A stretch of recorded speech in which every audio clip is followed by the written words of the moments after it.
Israel is doing its favorite activity, which is, escalating tensions. They are obviously trying to make sure that there is as much space and breathing room for them to conduct their genocide as humanly possible. So the newest is that an Israeli airstrike has killed the prime minister of Yemen. Now, I've heard a lot of people, specifically pro-Israel liberals, basically saying that, well, the Houthi government isn't really recognized internationally right now. It's actually the government in exile, the like pro-Saudi Arabia, pro-UAE government, of which there are like 50 people. But for all intents and purposes, the de facto government of Yemen is certainly the Houthis, and I think um, it's a very weak argument because I think that the destabilizing effect of killing the illegitimate prime minister that is de facto in charge, is also there's also a strong argument against that. You know what I mean? You don't need to kill any prime ministers really. But Israel is basically a rogue state who is lashing out in every way possible at all times.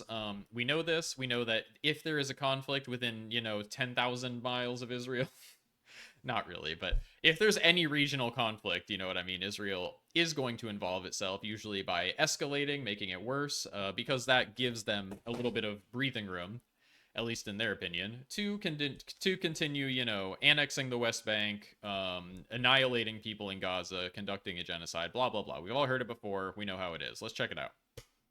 ونعلن استشهاد المجاهد أحمد غارب. Oh, wait a minute. Oh, no way. It's subtitled? All right. One sec. Let me get one that isn't. We did it. Thanks, Bloomberg. Maybe let's just start with the killing of the Houthi prime minister and several other members of his cabinet. How significant is this, and how likely is it to deter Houthis from the attacks that they've been leveling at assets in the region? Good morning.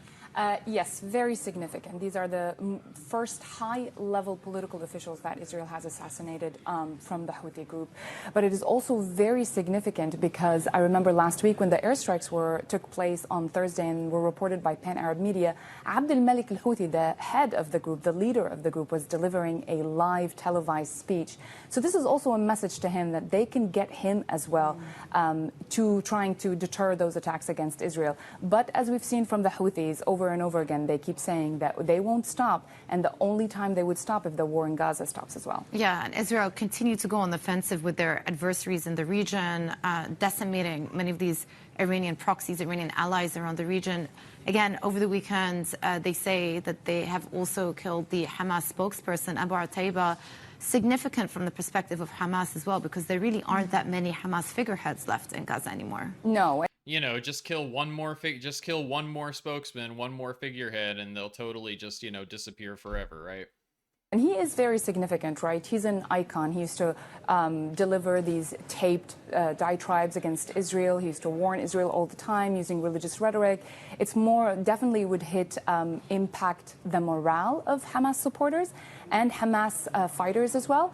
I think Abu Ubaida's killing would also mean that Israel is escalating its fight in Gaza City, right? This is the plan that they want to seize the city and invade and take over and decimate Hamas. And intensifying. And of course, we do have the UN General Assembly coming up in a few weeks' time. Many countries around the world moving to recognize Palestinian statehood, but Palestinians themselves have been denied visa entries into the U.S. Right. The likes of Mahmoud Abbas and other officials, the Palestinian president, has been denied these visas to the UN.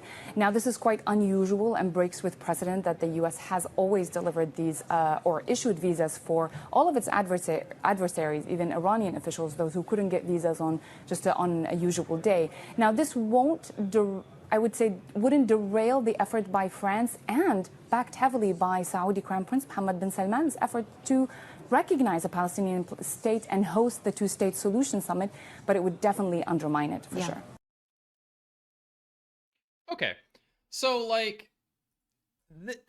there is a fundamental misunderstanding. Good evening from New York. Israel of what this is.